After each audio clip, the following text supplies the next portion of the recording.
अब शुरू कहां से करना, छोटी छोटी बातें।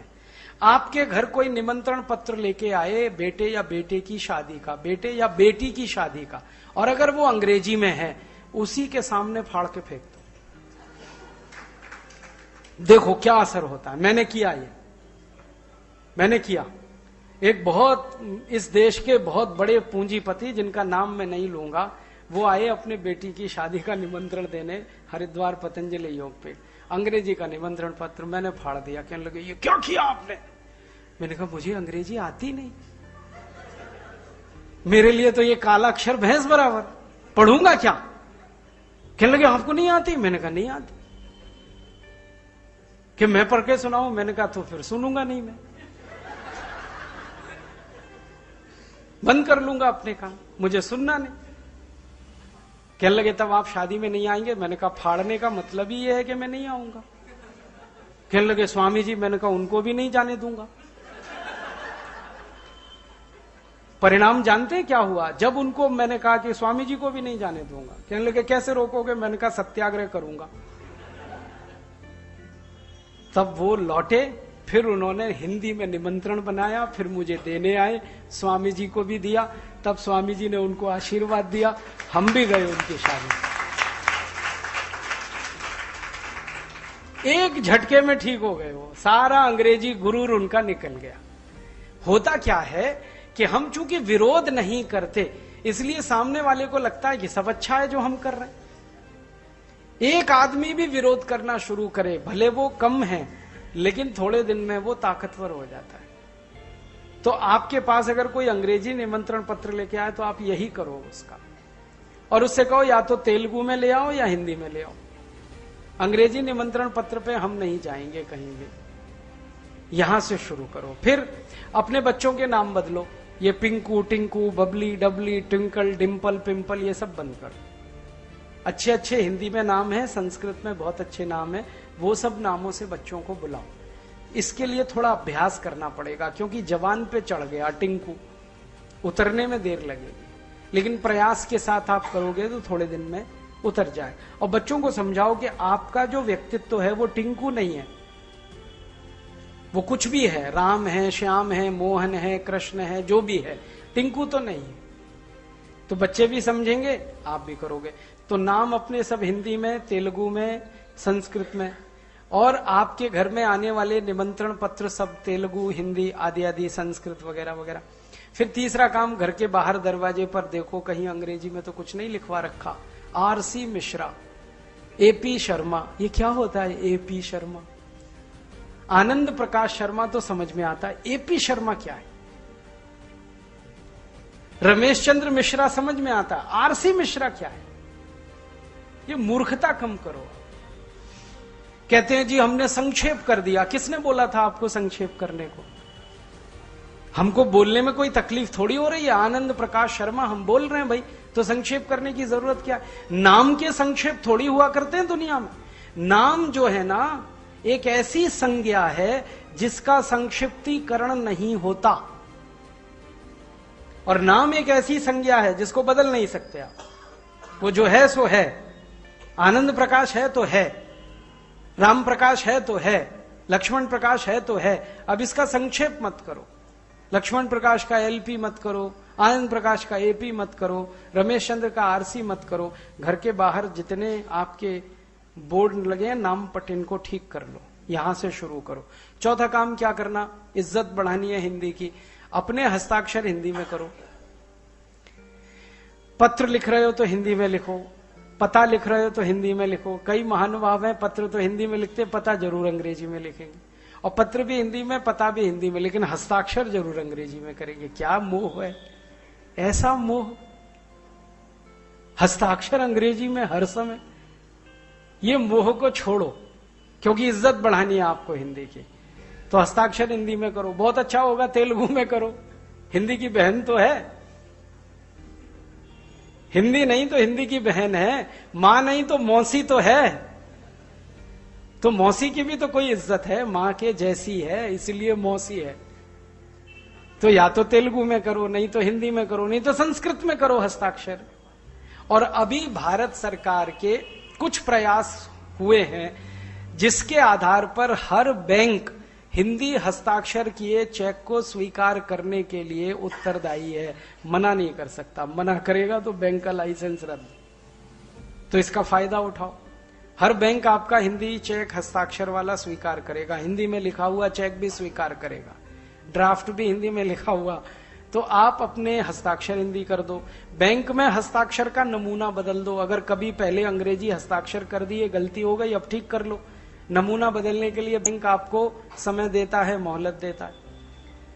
तो अपने जीवन में छोटी छोटी चीजों से शुरू करो। और फिर एक चीज करो कि ज्यादा से ज्यादा हिंदी शब्द आपके भंडार में हो। भंडार माने दिमाग में। इसके लिए हर दिन कुछ नए हिंदी शब्द सीखो और उनके उपयोग करो। भाषा की ताकत, मैं बार बार कह रहा हूं, उपयोग से तय होती है। जितना ज्यादा उपयोग करोगे भाषा उतनी मजबूत होगी। तो हिंदी का ज्यादा से ज्यादा उपयोग हो तो ज्यादा से ज्यादा शब्द आपको आने चाहिए। तो शब्दों का भंडार बड़ा करो। हम कभी ईमानदारी से ये लिखें कि हमें कितने हिंदी शब्द मालूम है, तो शायद 500 से 1000 में सबकी गिनती खत्म हो जाएगी, जबकि शब्दों की संख्या 80 लाख से ज्यादा है। तो सीखो नए नए हिंदी शब्द, और उसको सीखने के लिए आप पुस्तकों का सहारा लो। देखो, शब्द नए सीखना तो सबसे अच्छा तरीका है पुस्तकें पढ़ना। पुस्तकें ज्यादा से ज्यादा हिंदी की पढ़ो तो नए नए शब्द आपके भंडार में आते ही जाएंगे, आते ही जाएंगे। जो पुस्तकें आपको पसंद हैं, जैसे किसी को कहानी की पुस्तकें पसंद हैं वो पढ़ो, किसी को कविता वाली तो वो पढ़ो, किसी को उपन्यास पसंद है वो पढ़ो, किसी को आर्थिक विषय की पुस्तकें पसंद है वो पढ़ो, हिस्ट्री माने इतिहास की तो वो पढ़ो। पुस्तकें ज्यादा से ज्यादा पढ़ोगे, शब्द भंडार बढ़ता ही जाएगा। और जितने ज्यादा शब्द आपके पास होंगे उतनी ज्यादा मजबूती भाषा की आप में होगी, और आप फिर उसका ज्यादा सम्मान करेंगे, और फिर दूसरा आपसे ज्यादा सम्मान करेगा उसका। और एक दो छोटे छोटे काम आप कर सको अपने जीवन में तो बहुत अच्छा है। कि आपने कोई प्रतिष्ठान बनाया, माने कोई आपका व्यापारिक केंद्र है, प्रतिष्ठान है, कोशिश करो कि उसके नाम भी हिंदी में आ जाए, जितना ज्यादा से ज्यादा संभव। नहीं तो तेलुगु में आ जाए।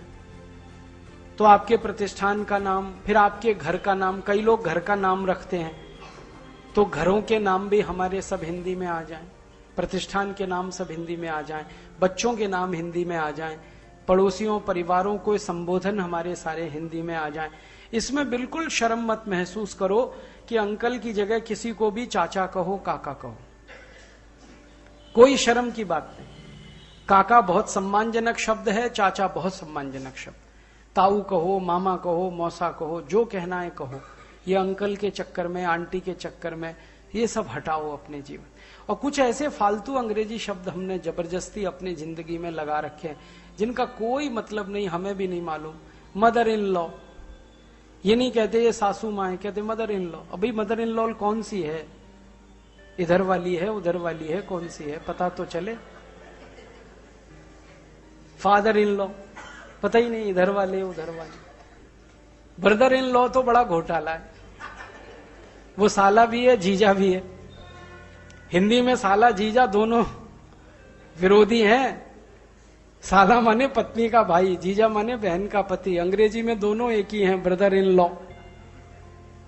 क्योंकि अंग्रेजी में रिश्तों को अलग अलग करने के शब्द ही नहीं है, क्योंकि रिश्ते ही नहीं है, क्योंकि परिवार नहीं है, क्योंकि शादी नहीं है। जहां शादी नहीं, जहां परिवार नहीं, वहां रिश्ते नहीं, वहां रिश्तों के अलग अलग नाम नहीं। ये तो भारत है जहां पर शादी है, परिवार है, रिश्ते हैं, तो रिश्तों के अलग अलग नाम है। तो हर जगह आप छोटा छोटा प्रयास करना शुरू करोगे तो बड़े बड़े काम इसमें से हो जाएंगे। आप ऐसे ही संकल्प ले लो जैसे महात्मा गांधी ने 29 मार्च 1918 को लिया। उन्होंने कहा कि दुनिया को कह दो कि मोहनदास करमचंद गांधी अंग्रेजी भूल गया। बस आप भी कह दो दुनिया को कि हम अंग्रेजी भूल गए। हमको हिंदी मालूम है, तमिल मालूम है, तेलुगु मालूम है, कन्नड़ मालूम है, संस्कृत मालूम है, हिंदी अंग्रेजी सब मालूम, अंग्रेजी भूल गए हम, नहीं आती हमको, बात खत्म। और इसमें कोई शर्म की बात नहीं है। हमको अंग्रेजी नहीं आती तो क्या, किसी अंग्रेज को हिंदी नहीं आती तो बराबर हो गए कि नहीं? हम अपने बच्चों को मार मार के जो अंग्रेजी सिखा रहे हैं, आप एक बार लंदन का भ्रमण कर लो, इंग्लैंड चले जाओ और वहां देखो कि कौन माँ बाप अपने बच्चे को मार मार के हिंदी सिखा रहा है। एक भी अंग्रेज अगर मिल जाए आपको जो बच्चों को मार के हिंदी सिखा रहा हो, तो उसी दिन से मैं अंग्रेजी छोड़ दूंगा, हिंदी के बाद अंग्रेजी में लग जाऊंगा। एक अंग्रेज ले आओ ढूंढ के जो बच्चों को मार के हिंदी सिखाता हो। जब अंग्रेज अपने बच्चों को मार के हिंदी नहीं सिखा रहे, तो आप अपने बच्चों को अंग्रेजी क्यों सिखा रहे हो मार मार के? तो आप फिर वही गलतफहमी के शिकार, अंग्रेजी अंतरराष्ट्रीय भाषा है। बिल्कुल नहीं है। दुनिया में 200 देश हैं, उनमें से सिर्फ 11 देशों में ही अंग्रेजी है, और वो भी इंग्लैंड के गुलाम थे इसलिए अंग्रेजी है। ऑस्ट्रेलिया, न्यूजीलैंड, कनाडा, ब्रिटेन, फिर भारत, बांग्लादेश, पाकिस्तान, ये तो सब एक ही है ना। ऐसे 11 देशों में, वेस्ट इंडीज में अंग्रेजी है। तो जहां अंग्रेज थे अफ्रीका में अंग्रेजी है, बाकी कहीं नहीं है। फ्रांस में फ्रेंच है, जर्मनी में जर्मन है, स्वीडन में स्वीडिश है, और आप डेनमार्क में जाओ तो डेनिश है। सबसे छोटा देश डेनमार्क, वहां भी डेनिश है। सबसे छोटी भाषा है दुनिया की। 70 लाख लोगों का देश है डेनमार्क, अपनी भाषा नहीं छोड़ी उन्होंने। डेनमार्क में आप जाएंगे तो हर इंजीनियरिंग कॉलेज की पढ़ाई डेनिश में कराते हैं, मेडिकल कॉलेज की पढ़ाई डेनिश में कराते हैं। वो 70 लाख का देश मुश्किल से। वो कहते हैं भाषा अगर हमने छोड़ी तो सब छूट जाएगा हमारा। तो उनका आग्रह अगर इतना प्रबल है कि 70 लाख की आबादी वाले देश के लोग डेनिश में सब कर रहे हैं, तो 120 करोड़ की आबादी वालों को तो और ज्यादा गर्व होना चाहिए। तो आप मत छोड़ो इस हिंदी को। रोज की बोलचाल में हिंदी, सामान्य व्यवहार में हिंदी, खास व्यवहार में भी हिंदी। खास व्यवहार माने आप शोध प्रबंध लिख रहे हैं, कोई बहुत बड़े मूल चिंतन के विषय पर काम कर रहे हैं, वहां भी आग्रह रखो हिंदी का। और एक छोटी सी आखिरी बात कि हिंदी का प्रयोग करते समय आप जितना ये ध्यान रखोगे कि सरल शब्द और छोटे वाक्य, सरल शब्द छोटे वाक्य जितना आप ज्यादा से ज्यादा उपयोग में लाओगे, बोलना है, लिखना है, कहना है, उतनी ही हिंदी की लोकप्रियता बढ़ती जाएगी। ये हिंदी का कुछ नुकसान हमारे ऐसे मित्रों ने भी किया है जो क्लिष्ट क्लिष्ट शब्दों का इस्तेमाल करते हैं, जबरदस्ती फालतू का अहंकार मन में पाल रखा है। भारी शब्द होना चाहिए, सामने वाले के समझ में ना आए, करोगे क्या उस भारी शब्द का? कई बार अपने समझ में नहीं आता, तो ये भगवान के लिए मत करो। देखो, ईश्वर के बारे में ये कहा जाता है कि ईश्वर जो है ना, सीधी सच्ची बात को सबसे जल्दी सुनता है। ठीक है, तो सामने वाला भी सीधी सच्ची बात को सबसे जल्दी सुनता है। जो ईश्वर करता है वही सब करते हैं। तो आपके सामने कोई व्यक्ति है, बोल रहे हो तो सुनने वाला है, लिख रहे हो तो पढ़ने वाला है, और पढ़ा रहे हो तो कोई पढ़ने वाला है। ये तीनों कैटेगरी के, तीनों श्रेणी के लोग सरल शब्द, छोटे वाक्य जितने कहोगे, जितने उपयोग करोगे, उतनी ही भाषा आपकी लोकप्रिय होगी। और भाषा की लोकप्रियता माने आपने बोला, उसने कहना शुरू कर दिया, उसने कहा फिर उसने कहना शुरू कर दिया, उसने कहा फिर उसने, ये लोकप्रियता। और ये लोकप्रियता जितनी बढ़ेगी हिंदी की, बहुत जल्दी हिंदी संवैधानिक पद पर आ जाएगी। आप बिल्कुल चिंता मत करो। और अब हमने तो संकल्प ले लिया, भारत स्वाभिमान एक अभियान शुरू हुआ सारे देश में, परम पूजनीय स्वामी रामदेव जी के नेतृत्व में। तो हमने 64 काम करने का संकल्प लिया है। उसमें से एक काम है कि भारत की पूरी शिक्षा व्यवस्था में से अंग्रेजी को निकाल बाहर करेंगे, और हर शिक्षा के पाठ्यक्रम में मातृभाषा होगी या राष्ट्रभाषा हो। ये हमारा संकल्प है, हम तो करने ही वाले हैं। और 4-5 साल बाद ये होने वाला है। तो 4-5 साल बाद जब ये हो जाएगा, उसके लिए मैं आपको अभी से तैयार कर रहा हूं। नहीं तो अचानक से हुआ तो आप ही बौखला जाओगे। अगर हमने आज ही सारे देश में ये कर दिया कि अंग्रेजी भाषा को पाठ्यक्रम से निकाल दिया, तो आप जैसे माता पिता ही हमारे खिलाफ खड़े हो जाएंगे, हमारे बच्चे को पीछे करना चाहते हैं, आगे नहीं लाने देना चाहते हैं। तो आपकी मानसिकता 4 साल में तैयार हो जाए, इसलिए मैंने कहा कि आप हिंदी का जितना उपयोग करेंगे, जितना उसका प्रयोग करेंगे, उतना उसकी स्वीकार्यता बढ़ेगी, उतनी उसकी लोकप्रियता बढ़ेगी। और भाषा की ताकत है ज्यादा से ज्यादा लोगों के द्वारा उसका उपयोग किया जाना। तो आप अपने जीवन से इसको शुरू करें। फिर आपके जो प्रतिनिधि हैं ना, उनसे पूछें, जिनको आप वोट देते हैं, संसद में भेजते हैं, उनसे पूछना शुरू कर दो कि भैया 1950 में आपने तय किया था कि 15 साल बाद अंग्रेजी हट जाएगी, हिंदी आ जाएगी। तो ये 15 साल कब पूरे हो रहे हैं? 1950 हो गया, 65 में 15 साल हो गए, फिर अभी कितने साल हो गए? कब तक करोगे? और बता दो कि हम नहीं करेंगे तो फिर हम किसी को दूसरे को चुन लेंगे जो करेगा। जरूरी है तुम्हारे ही ठेका ले रखा है कि तुमको ही चुन के भेजे वहां संसद में? या तो तुम बताओ कि कितने दिन में करोगे, नहीं तो तुम हट जाओ, दूसरा कोई आएगा वो करेगा। अब ये नहीं है कि 15 साल की जगह 60 साल हम इंतजार करते रहे, 70 साल इंतजार करते रहे। तो हमने तो नेताओं से खरी खरी सुनाना शुरू कर दिया और नेताओं से ये कहना शुरू किया कि जब तुम वोट मांगने हिंदी में जा सकते हो तो संसद में हिंदी में बात क्यों नहीं करते? हमारे प्रधानमंत्री को कहा कि आप जब वोट मांगने गए थे तो आपने असमिया भाषा में व्याख्यान दिया, क्योंकि उनकी सीट जो है ना गुवाहाटी से है, तो असम के लोगों को प्रभावित करने के लिए असमिया बोली उन्होंने, फिर कुछ हिंदी बोली, फिर कुछ पंजाबी बोली, और संसद में हर समय अंग्रेजी में बात करते रहते। इसका माने ये तो बहुत बड़ा धोखा दे रहे हैं आप। अपने लोगों से वोट मांगा तब आपने उनकी भाषा बोली, और उन्होंने वोट दे दिया, अब आप अंग्रेजी भाषा बोल रहे। ये कैसे चलेगा? हमने प्रतिपक्ष नेता को भी कहा, श्री लाल कृष्ण आडवाणी को, आप अंग्रेजी में व्याख्यान क्यों देते हैं भाई? जब आप हिंदी में वोट मांग सकते हैं तो संसद में अंग्रेजी में क्यों बोल रहे? तो अभी इनकी खिंचाई करनी पड़ेगी सबकी। आप इनसे सवाल पूछते जाओ, इनके पास जवाब नहीं हो तो ये खुद ही जगह छोड़ेंगे, और वो जगह ऐसे लोगों द्वारा भरी जाएगी जो हिंदी की बात करेंगे, राष्ट्रभाषा की बात करेंगे, मातृभाषा की बात करेंगे। तो संसद में भी बदलाव करना है, हमारी न्यायपालिका में हमें बदलाव करना है कि कोई भी मुकदमे का फैसला उस भाषा में होना चाहिए जिसमें वादी और प्रतिवादी समझ सके। अगर वादी प्रतिवादी तेलुगु वाला है तो फैसला तेलुगु में आना चाहिए, और कोई जज ये कहता है मुझे तेलुगु नहीं आती, तो उसको तेलुगु सीखनी पड़ेगी, नहीं सीखेगा तो नौकरी छोड़नी पड़ेगी।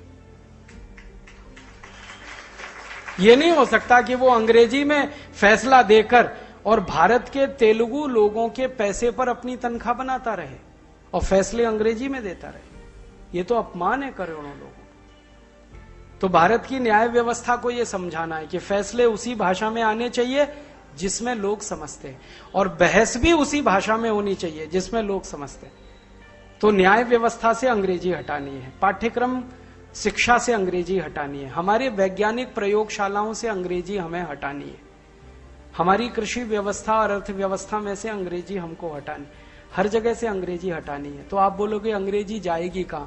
अंग्रेजी जाएगी पुस्तकालय में, बस और कहीं नहीं। सब समाज के अलग अलग अंगों से अंग्रेजी को हटाकर रखना है पुस्तकालय में। जिसको पढ़ना है वो पुस्तकालय जाए, पढ़े और अपना काम चलाए। समाज में अंग्रेजी नहीं होगी, संसद में नहीं होगी, न्यायालय में नहीं होगी, हमारे विज्ञान प्रयोगशालाओं में नहीं होगी, सरकारी दफ्तरों में नहीं होगी, कामकाज के स्थान पर नहीं होगी। अंग्रेजी होगी पुस्तकालय में। जैसे बहुत सारी चीजें होती है ना अलग अलग जगह, तो वैसे ही इसकी जगह पुस्तकालय या अंग्रेजी होगी। इंग्लैंड में 2 ही जगह हैं, या तो हमारे पुस्तकालय में रहेगी, आप जाओ पढ़ लो, जिसको सीखना है समझ लो, और अगर उपयोग करना है कर लो। भाषा के स्तर पर हमारी उससे दुश्मनी नहीं है, लेकिन वो हमारे व्यवहार में नहीं होगी। व्यवहार में हमारी मातृभाषा राष्ट्र